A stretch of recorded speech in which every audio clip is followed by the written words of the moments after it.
graça e a paz, povo abençoado. Sou o pastor Gilberto Rodrigo. Eu tenho a certeza que tem uma palavra transformadora para o seu coração. Amém? Bom, vamos trazer 3 motivos para tirar a sua vida da ruína. Eu quero fazer você pensar por que Deus ele criou o ser humano. Quais são os 3 motivos principais, fundamentais, por que Deus criou você que me ouve. Eu tenho certeza que essa palavra vai mudar a sua visão e vai trazer você mais próximo a uma conexão com o eterno. Amém? Vamos lá. O primeiro princípio.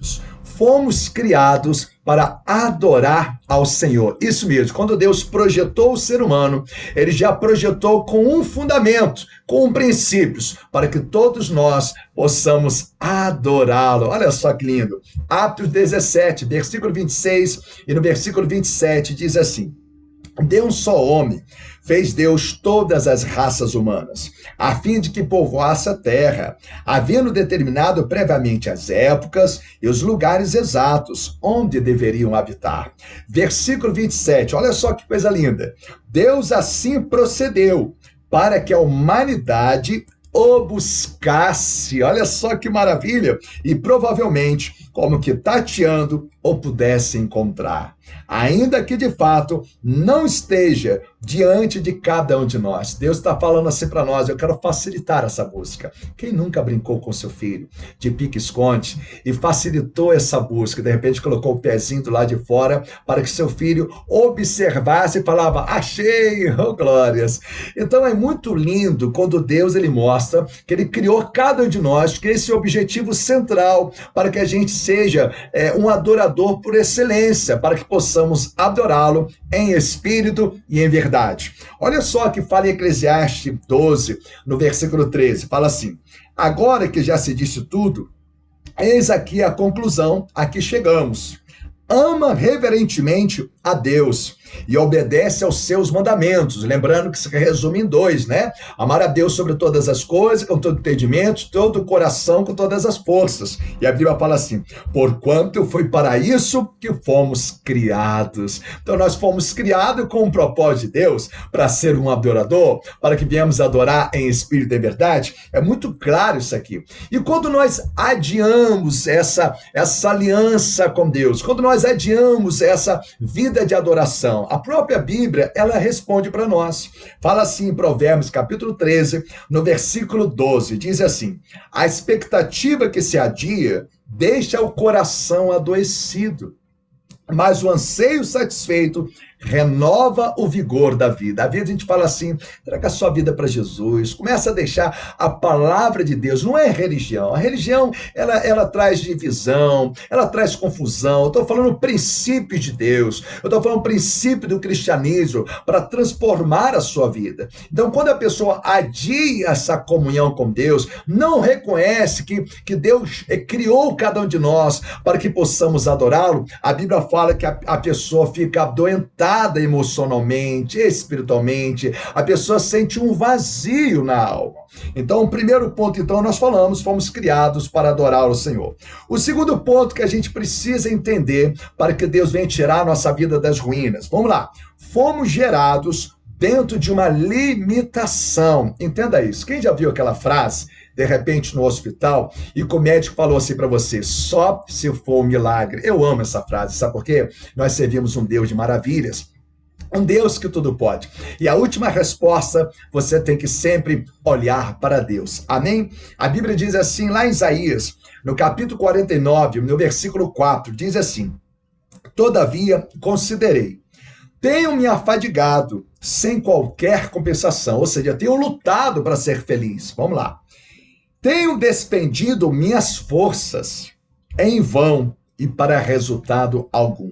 Contudo, o que me é devido, ou seja, tem versões bíblicas que vai dizer: o meu direito está seguro nas mãos de Yahvé e a minha recompensa guardada com meu Deus. Observa que a Bíblia está falando que você tem direitos, que você tem recompensa. Pastor, eu não sabia que eu tenho direito. Sim, quando Jesus venceu ali na cruz, ele te colocou direitos, o acesso ao céu, através da graça dele, da misericórdia dele.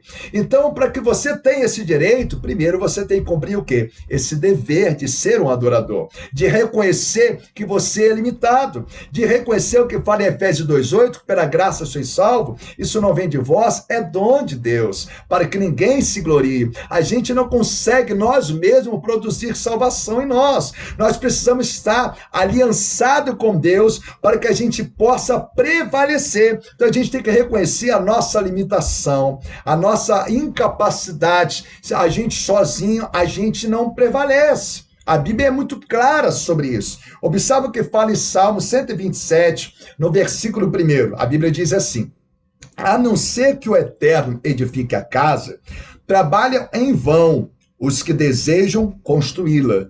Se o Senhor não proteger a cidade, inútil será a sentinela montar a guarda. Ou seja, a Bíblia fala que às vezes a pessoa busca ser feliz, ela busca construir um legado para viver como uma família assim, transformada, abençoada, mas a Bíblia fala, se o Senhor não edificar, vai ser tudo em vão. A Bíblia conta lá em Mateus capítulo 7, que nós somos como uma casa firmada na rocha. Se ela estiver na rocha, pode cair a chuva, soprar os ventos, transbordar os rios, bater com ímpeto, ou seja, as pressões contra aquela casa, contra nossas vidas. Mas se estiver firmado na rocha, ela prevalece. Então a gente tem que reconhecer que nós somos limitados, que nós vamos depender dessa força gloriosa de Deus. Amém? Então já é o terceiro tópico agora. Fomos programados para depender de Deus. Grava isso no seu coração. Foi nós, quando Deus criou o ser humano, ele quer que o ser humano reconheça isso, que dependa dele. Amém? Nós somos limitados. Agora a gente, além de reconhecermos que somos limitados, a gente tem que reconhecer que nós dependemos dele. Ou seja, nós temos que ser adorador, nós temos que reconhecer a nossa limitação e a gente precisa depender dele. Ou seja, a gente reivindicar essa palavra em nossas vidas e a cada dia declarar ele como nosso único e exclusivo Salvador na nossa alma. Amém? Olha o que fala lá em Atos, capítulo 17, no versículo 28. Diz assim: pois nele vivemos, nos movimentamos e existimos. Às vezes você pergunta para o seu irmão, para o seu amigo, e fala assim: irmão, como é que você está? Tudo bem? Tô levando, tô indo. Porque às vezes está uma carga na vida daquela pessoa. Às vezes aquela pessoa não suporta. Jesus fala: vinde a mim os estáis cansados e sobrecarregados, que eu vos aliviarei. Vinde até mim, que eu sou manso e humilde de coração. Buscai de mim o meu jugo, o meu jugo é suave. Deus quer pegar o nosso fardo pesado e te dar um leve. A Bíblia é muito clara. A Bíblia está dizendo que nele nós vivemos com qualidade, a qualidade do amor dele, da paz interior. Lembra que Jesus ele fala: eis que dou a paz, a minha paz. Não vos dou como o mundo dá, porque o mundo tem uma paz assim mentirosa, mas a paz de Jesus Cristo, ela excede todo entendimento. Tá? A Bíblia fala: nele vivemos, nos movimentamos, a nossa vida ela desenvolve, ela cresce, ela transforma, né? E existimos. Aleluias. Já vi as pessoas falarem assim: às vezes me dá vontade de sumir, porque ela está num conflito emocional e espiritual. A Bíblia diz assim: como declara algum de vossos poetas, porquanto dele também somos descendentes. Olha só que interessante. Êxodo capítulo 33, versículo 13 também diz assim: agora, portanto, se me veis com agrado, mostra-me o teu caminho, a fim de que eu te conheça ainda mais e continue sendo agraciado com a tua misericórdia. Lembra-te que essa nação é teu povo. É interessante que Moisés, ele pedia orientação a Deus para que ele tomasse cada decisão. Ele reconhecia que ele dependia de Deus. Então, Moisés reconhecia isso. E Deus quer que a gente também reconheça, não só do nosso limite, mas da nossa dependência com Deus. Olha só que lindo. Em João 15:5, o próprio Jesus diz assim: olha, eu sou a videira, vós os ramos. Aquele que permanece em mim e eu nele, esse dará muito fruto, pois sem mim não podeis realizar obra alguma. Olha só, o próprio Jesus agora fazendo que a gente entenda isso. E quando nós compreendemos esses três princípios, pastor, repete amanhã os três princípios. Primeiro, fomos criados para adorar ao Senhor. Segundo, fomos gerados dentro de uma limitação, para que a gente reconheça o ilimitado. E o terceiro, fomos programados para depender de Deus. Então, para a gente fechar com chave de ouro, eu quero ler para você o que está em 2 Crônicas, no capítulo 29, versículo 10, para que você possa meditar no seu coração. A Bíblia diz assim: tenho, pois, agora em meu coração o firme desejo de estabelecer uma aliança com Yahvé, o Senhor Deus de Israel, para que o fogo do seu juízo e de sua ira se afaste de sobre todos nós. Igreja, nós sabemos que a igreja está passando um tempo dramático na terra.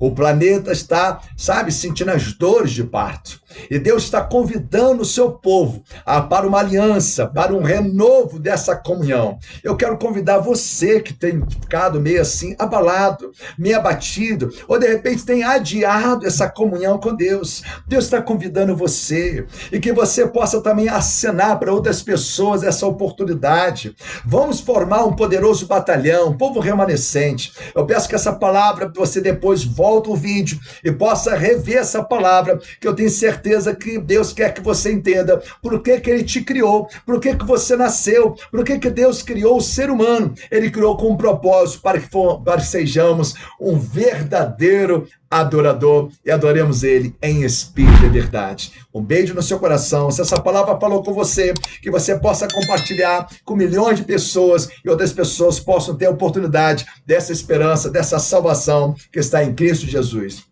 Um beijo na sua alma, em nome do Pai, do Filho e do Espírito Santo.